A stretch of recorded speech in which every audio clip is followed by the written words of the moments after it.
Welcome back, gamers. So to continue our TMNT Day 0 builds, we have Bebop.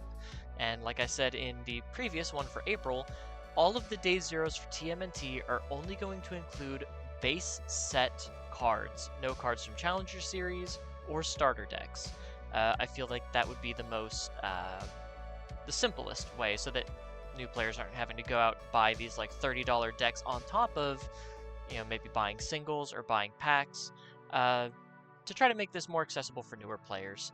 I have, however, put out that if you guys want to see some more competitive styles of these decks designed with some of these extra cards or some more expensive cards, if enough people want to see that, I'll gladly do it and make even more videos, doubling my already kind of weighty schedule, but I would do it for you guys. So let's get into Bebop. Bebop Burly Brawler is a 6 hand size 31 health character with earth and water as his symbols with the brute and mutant keywords. And I chose water for the main set symbol for this build, along with the earth attuned. As an enhance, we have once per turn, add the top card of each player's deck to their card pool face down. So this means offensively, all of your attacks are basically getting an additional speed because you're stuffing their card pool. Defensively, it's kind of like Breaker 1 after your rival's first attack. All of their cards are going to get an additional +1 difficulty, so that's really, really powerful. And then Enhance, if you have 3 or more cards in your card pool, this attack gets +3 or -1 damage. So we can get a lot of damage onto our attacks pretty quickly, and a little bit of health as we're negating some damage on our rival's turn. So what does Bebop want to do? Bebop wants to stuff your rival's card pool and kind of stuff his own card pool, kind of be a pseudo string character in order to get that +3 damage and really push through as much damage as possible while making it harder for your rival to block. So we're going to start our attack lineup with Destructive Entrance. This is a 6 difficulty, 3 control, 6 mid for 6 with a 1 mid block, Charge Fury, and Deflect 3. So we're seeing Deflect come back. Deflect is a response that says, after the block step of an attack, add this card from your hand to your card pool. This attack's damage is reduced by whatever the deflect number is, in this case 3. So this can be used both when you partial block and when you don't block. And it adds a card to your card pool so we can get the -1 with Bebop defensively. And as a blitz, it says this attack gets +2 speed and +2 damage. Add the top card of your deck to your card pool face down. So this becomes an 8 mid 8. You add another card to your card pool, and then you can Bebop to add another card to both players' card pool, and then use Bebop to give this 3 damage because you already have the 3 cards in your card pool, making this an 8 mid for 11 as your first attack. That's pretty hefty. That is pretty good. Next we have Roadhog, a 4 difficulty, 3 control, 4 low for 4 with a 1 low block, Fury Slam, and Stun 1. Stun 1 as an enhance forces your rival to commit 1 foundation. As a static, it says while you have at least one face down card in your card pool, this attack gets -1 difficulty. So as long as you've used Bebop once, or maybe Destructive Entrance, this is a 3 difficulty attack. So imagine throwing this after a Destructive Entrance, in which you used Bebop's enhance to make it an 8 mid 11. Now this is a 3 difficulty, 4 low for 7 with Bebop's enhance that also commits a rival foundation. That's pretty good. That is a pretty good return. We have Chair Shove, a 5/3, 3 low for 6 with a 2 low block. As a blitz, our rival adds the top card of their deck to their card pool face down. So again, making it very hard for our rival to block a lot of damage that we're putting onto our attacks after we have that at minimum 3 cards in our card pool. We also have Lizard Tail Splitter. This is a 4/3, 3 mid for 4 with the 3 low block. It's got Deadlock Echo and ranged. Deadlock Echo meaning as long as our rival has at least 11 foundations in their stage, we get access to our Echo response. And that response says after this card resolves, we may spend 1 momentum in order to play this card as our next form from our card pool.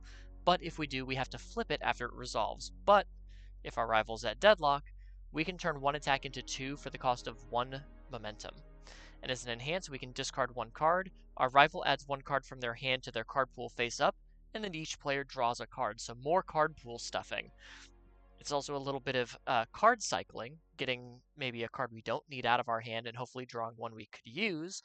And like I said, in Deadlock, which our rival might very well build to because we're stuffing their card pool, this can effectively become 2 attacks that we could put maybe an additional 3 damage on. So really strong card here.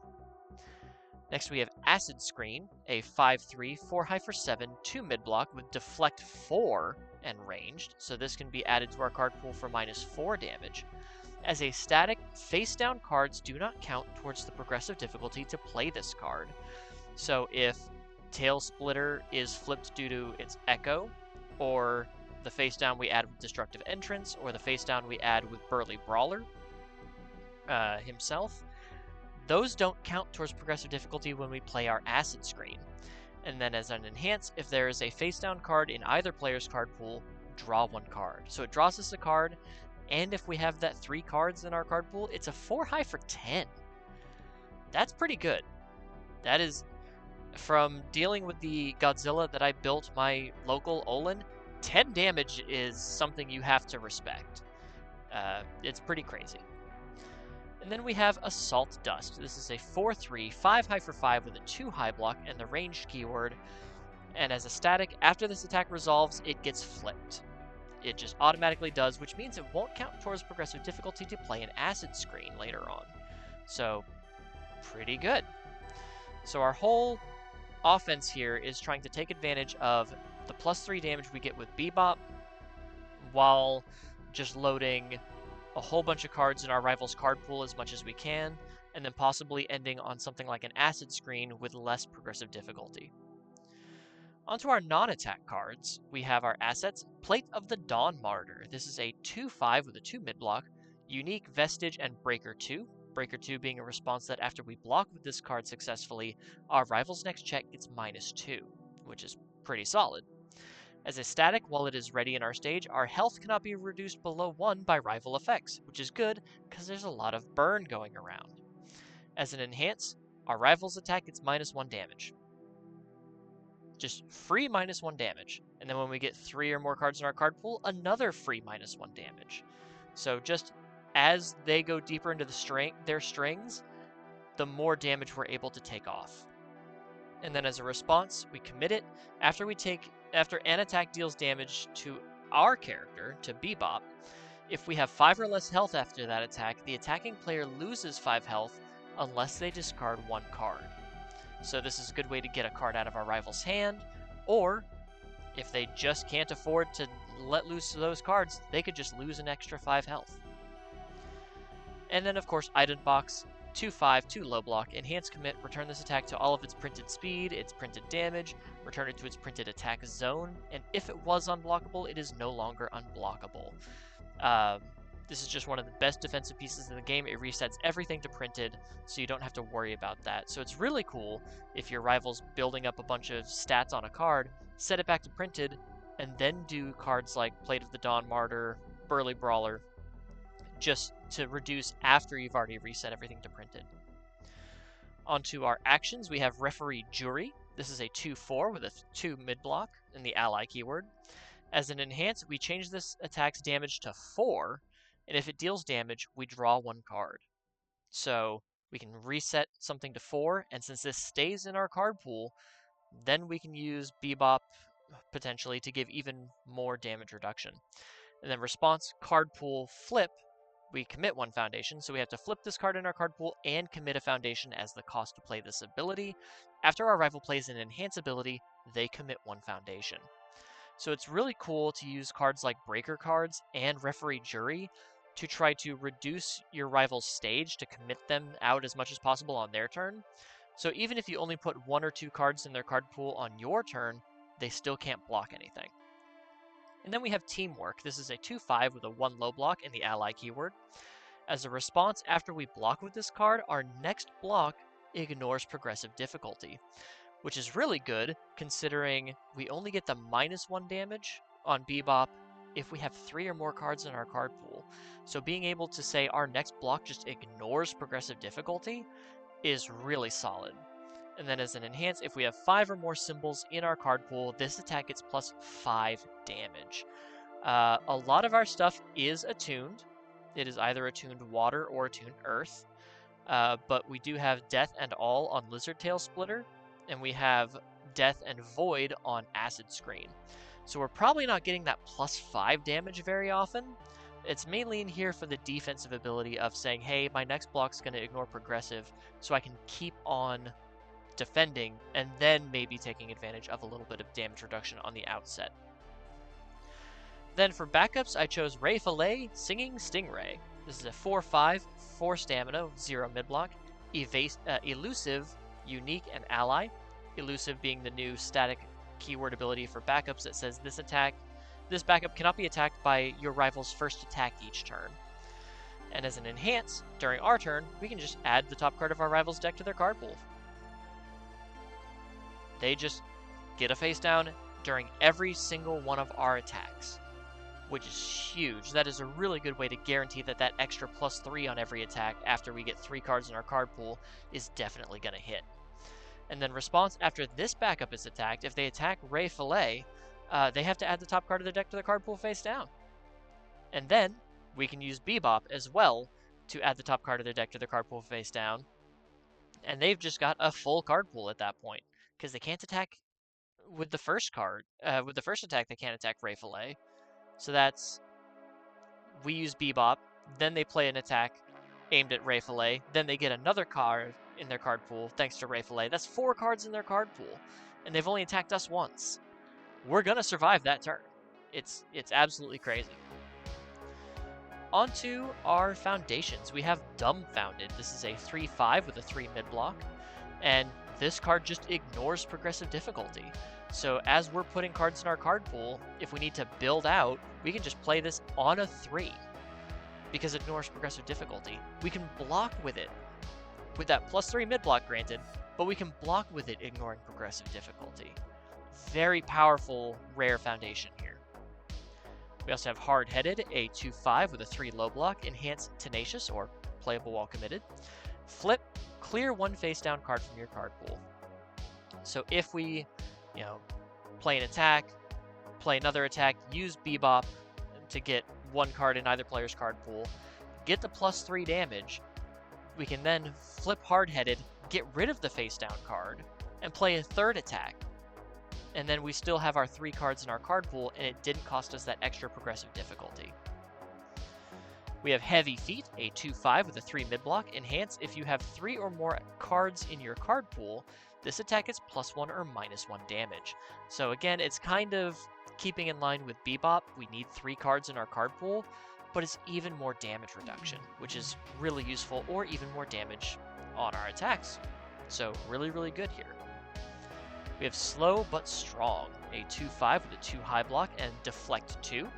As a response, in our card pool, at the end of our combat phase, we get to add this card to our hand. So we get a card from our hand. So why would we do that if we would just play it out? Because as an enhance in our stage, we get to add this card to our card pool. This attack gets +2 or -2 damage. So that could also be a way to get 3 cards in our card pool and do a lot of damage reduction. And then we just get to add these back to our hand to play them out on our next turn and do more damage reduction on our rival's turn. Or we can deflect with them during our rival's turn. So very powerful defensive piece here. Great uncommon. I really love the design space here. Next we have Fleeing Danger. It's a 2/5 with a 3 mid-block. Response, flip after you completely block an attack. Your rival adds the top card of their deck to their card pool face down. So if we're able to perfect block something and take no damage, we stuff our rival's card pool, try to make sure that we can survive a little bit longer, because -1 damage isn't a lot. It is helpful to mess with the math, but it's not something we need to lean on defensively. But defensive card pool clogging, always nice.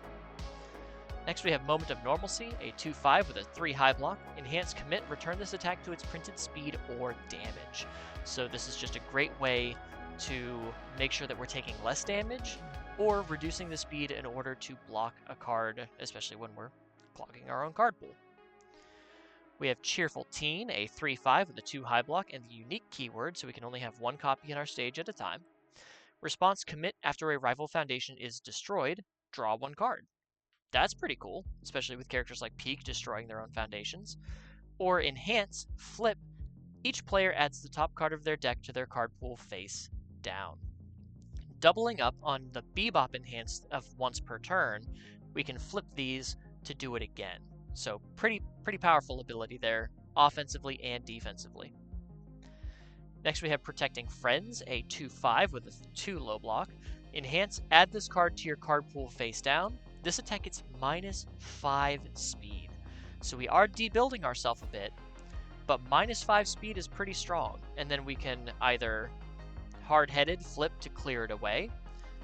Maybe that's our 3rd card and we can start giving minus damage. And -5 speed is probably going to let us block pretty much anything, even with a couple cards in our card pool.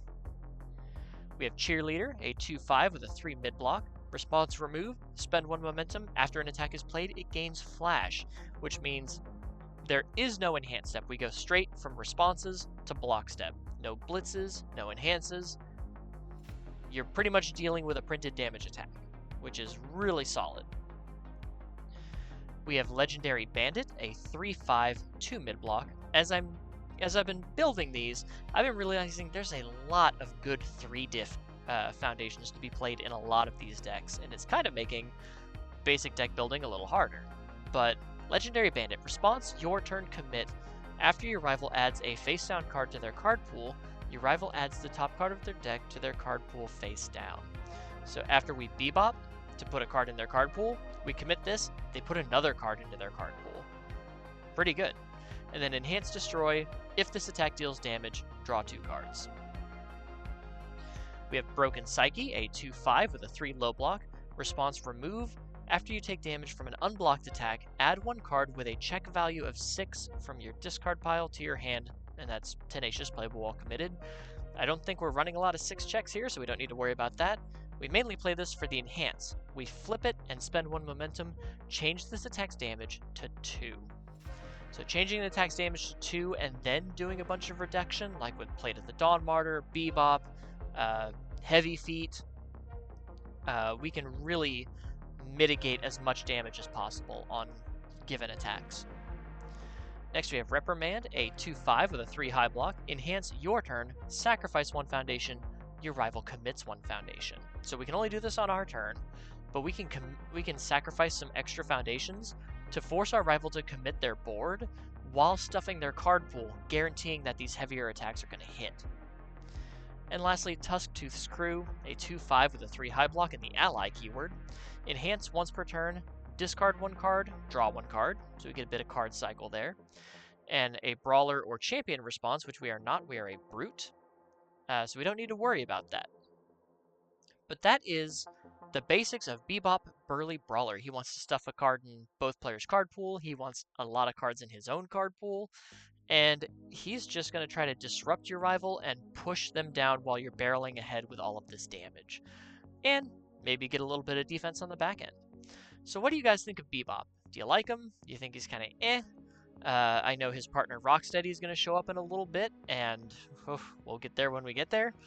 But let me know what you think of the deck. Like, comment, subscribe. I'm going to be doing these Day Zero builds to show beginner-friendly decks for every TMNT character. So if you're new here, welcome. And if you want to see more competitive builds using more of the pre-constructed cards that obviously you'd probably be spending more money to get, but if you want to see some higher, stronger competitive builds, let me know in the comments below. And when I get through all of the Day Zero builds, if I've got enough, responses saying that you want to see better builds, I'll probably build more competitive versions of each of these characters and release those. But until then, take care, guys.